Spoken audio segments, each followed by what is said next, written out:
पूरे देश भर में जिस प्रकार से सोशल मीडिया पर आपने तरुण सर को देखे होंगे, अक्सर फिल्म जगत में इनको जानते हैं, लेकिन सबसे ज़्यादा इन दिनों चर्चा होती है सोशल वर्क पर। अभी हम महाराष्ट्र में हैं। सबसे पहले आपको स्वागत करते हैं सर। इंडिया बिग न्यूज़ के सभी दर्शकों को बहुत बहुत बधाई और शुभकामनाएं कि आज आपकी टीम से मुझे मिलने का मौका मिला। आपका धन्यवाद। Thank you sir. Sir, Lok Sabha की तैयारी चल रही है और पूरे जोर शोर से लोकसभा की तैयारी चल रही है और इस बार राम काज के नाम पर पूरे देश भर में मोदी जी एक नारा लेकर चले थे, राम काज के लिए इस बार की सरकार बननी चाहिए। आपके नज़र में क्या लगता है सर? नहीं, देखो, अब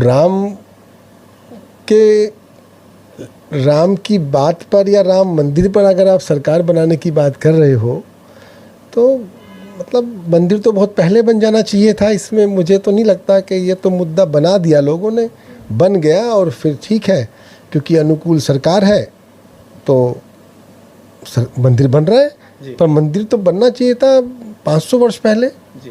मंदिर बनने में इतनी दिक्कत हुई भारत में क्योंकि कोई मक्का में मंदिर बनाने की तो बात चल नहीं रही थी, अयोध्या में मंदिर बनाने की बात चल रही है। तो मंदिर के मुद्दे पर सरकार हम बनाएंगे या मंदिर के मुद्दे पर वोट मांगी जाएगी, मंदिर के मुद्दे पर सरकार बनेगी, ऐसा मुझे नहीं लगता। मतलब हम इतना विकास भी किया है और इतने लाभार्थी हैं और राष्ट्रवाद है और पूरे देश का हिंदू भी इकट्ठा हो चुका है। अब लगता है झलक दिख रहा है कि 2014 के बाद हिंदू इकट्ठा होने स्टार्ट हुए हैं। झलक तो दिख रहा है सर। नहीं, हिंदू, हाँ, ये बात तो सही है। मतलब हिंदुओं को ये एहसास तो ज़रूर हुआ है कि हम अपने ही देश में अब तक किस तरह से रह रहे थे। हिंदुओं के देश में हिंदू ही ऐसे रह रहा था कि जैसे हम किसी और के देश में रह रहे हैं। जो टोपी नहीं पहनेगा तो मतलब वो हिंदू ही नहीं है। तो ऐसा एक माहौल बना हुआ था, हर आदमी टोपी पहन के घूम रहा था। मोदी जी ने टोपी नहीं पहनी तो हिंदुओं को समझ में आई बात कि भाई क्यों पहननी है टोपी हमें। हम जब आपसे तिलक लगाने की बात नहीं कर रहे हैं तो हमें टोपी क्यों पहननी है।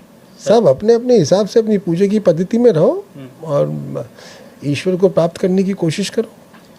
सर, फिल्म जगत से आप आते हैं और काफ़ी देखने को मिला है कि पहले के फिल्में और आज के फिल्में में काफ़ी अंतर दिख रहा है। और आज के फिल्में में जिस तरह से पहले देवी देवताओं का अक्सर एंट्री किया जाता था, लेकिन बहुत दिन देखा जा रहा है, बहुत दिनों से ऐसा है कि फिल्मों में बाइकाट किया जा रहा है। कोई फिल्म हिंदुत्व के लेकर किसी भी फिल्म में निकाल दी जा रही है, उसके बाद सनातन के लोग उग्र होते हैं, फिल्में बंद कराने की बात करते हैं। ऐसा कि नौबत क्यों आता है सर?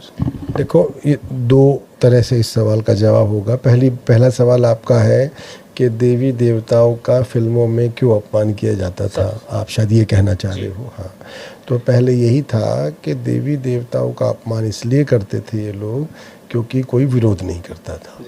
अब जम के विरोध होता है। बाकी धर्मों में तो आप देवी देवताओं को दिखा ही नहीं सकते।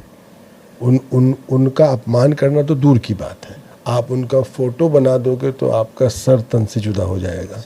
और यहाँ पे अगर हमारे देवी देवताओं को आप दिखाना चाहते हो तो उनको आदर के साथ दिखाओ, उनको हमारी संस्कृति, सभ्यता और जो हमारा सनातन धर्म है उसके हिसाब से दिखाओ। जैसे उनको हमारे सभी ग्रंथों में दिखाया गया है, पुराणों में दिखाया गया है, उस तरह से आप उनको दिखाओ। तो उसके लिए तो अभी जगत गुरु शंकराचार्य जी ने अपना धर्म सेंसर बोर्ड की स्थापना भी की है इसी के लिए, क्योंकि बीच में ये भी बहुत कन्फ्यूज़न हो जाता था कि हमें दिखाना कैसे है और सही रूप क्या है, क्योंकि काफ़ी रूप में हर देवी देवता को दिखाया गया है। तो उसके लिए परम पूज्य जगत गुरु शंकराचार्य जी ने एक धर्म सेंसर बोर्ड की स्थापना कर दी है और जिसको बात करनी है वो उनसे बात कर सकता है। लेकिन उसका तो सारी जिम्मेवारी आपके कंधे पर रखा गया है सर।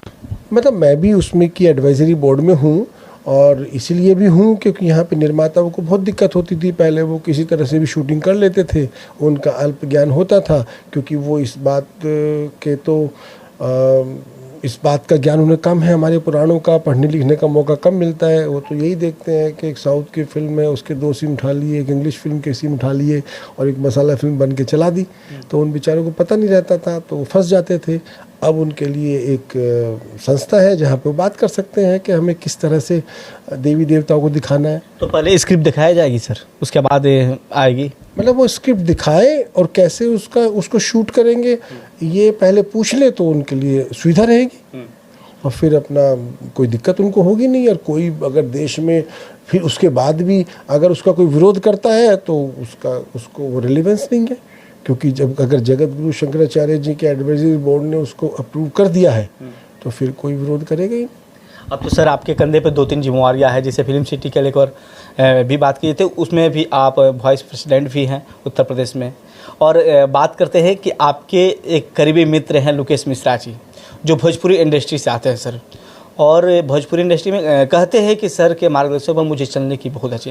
क्या लगता है कि सर भोजपुरी सिनेमा में भी बदलाव होना चाहिए?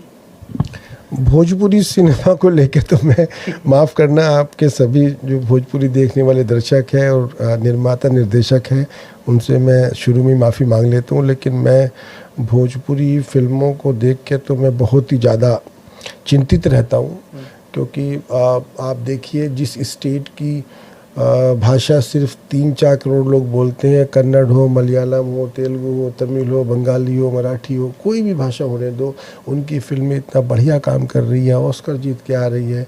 और भोजपुरी बोलने वाले 35 करोड़ लोग हैं इस दुनिया में, और भोजपुरी फिल्मों का आप स्तर देखिए, मतलब वो पता नहीं क्यों ओरिजिनल कुछ बनाते ही नहीं है। आप सलाह नहीं देते सर? मैं तो सलाह देता हूँ, लोकेश जी को भी सलाह दी है मैंने, पर उनको बनानी मसाला है तो मैं क्या करूँ।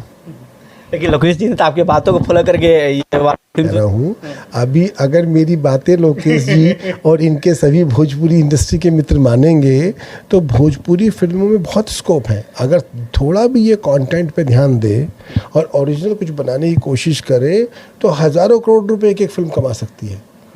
तो लोकेश जी को लीड करना चाहिए, हिम्मत जुटानी चाहिए, किसी ओरिजिनल कंटेंट पे काम करे। वैसे मेरी चर्चा हुई है, उनका बड़ा मन है कि कुछ मैं अच्छे ओरिजिनल कंटेंट बनाऊं, तो उसको बहुत अच्छा रिस्पॉन्स मिलेगा।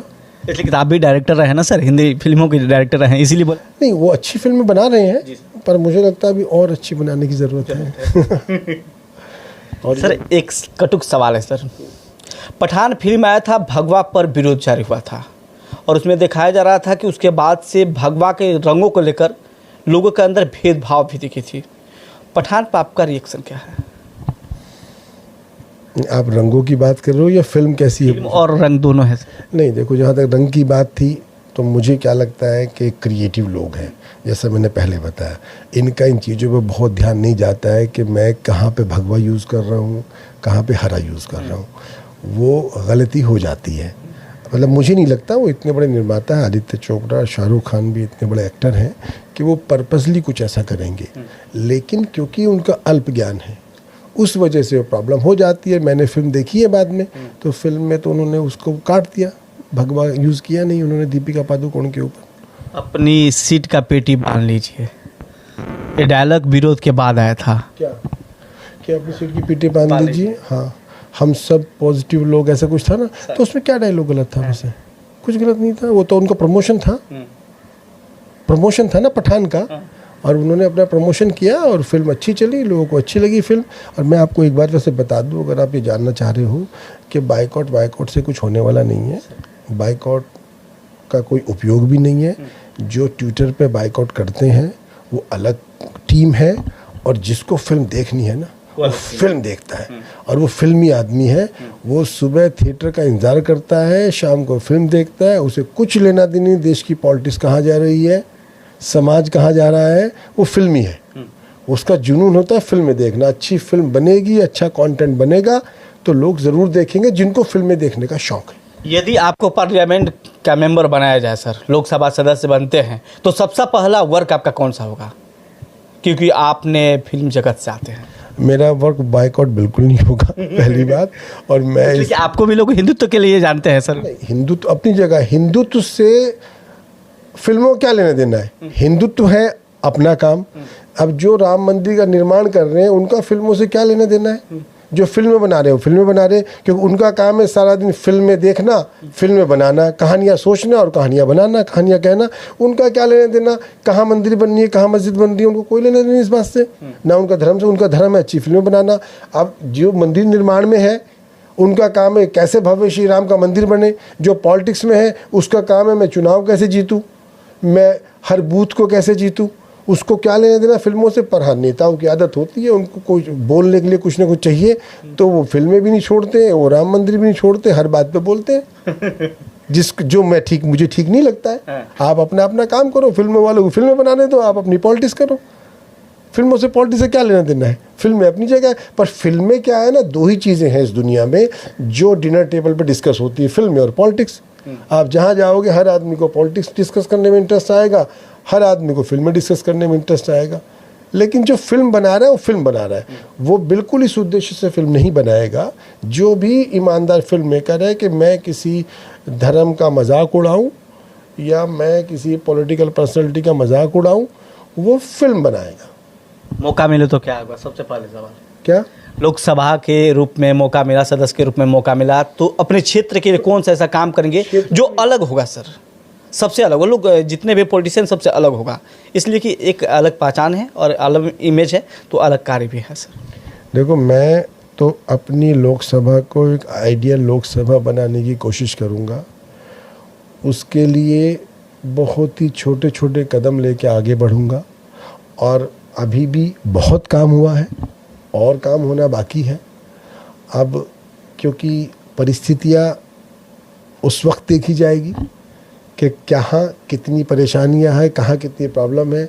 अभी मैं लिस्ट गिनाने बैठ जाऊँगा तो लंबी लिस्ट हो जाएगी, तो अभी मैं उस पर कुछ ज़्यादा नहीं बोलूँगा। तो हमारे साथ थे तरुण राठी सर, और आप सोशल मीडिया पर जब देखते होंगे तो एक दो तस्वीरें वायरल हुई थी, जो लोकेश सर के साथ हुई थी, पवन सिंह के साथ आपकी एक तस्वीर वायरल हुई थी। उसके बाद से बिहार में आपका एंट्री हुआ था, शायद उस तस्वीर के बाद से आपका बिहार में एंट्री हो गया, लोग बिहार के लोग भी जानने लगे। जानने का वजह हुआ कि हम लोग भी तरुण सर के पास पहुँचे और फिल्मी जगत से है, तो और उसके बाद पॉलिटिशियन भी सर हैं, तो दोनों बातें हुई। इसके लिए फिर से एक बार सर आपका स्वागत और अभिनंदन करता हूँ। धन्यवाद लोकेश जी का, पवन सिंह जी का, कि उनकी वजह से मुझे बिहार में पहचान मिली, है ना। और आपका भी बहुत बहुत आभार, आपने आज मेरा इंटरव्यू किया। आपके दर्शकों को और मुझसे कनेक्ट होने का मौका मिलेगा, थैंक यू। इसके लिए आपका आभार।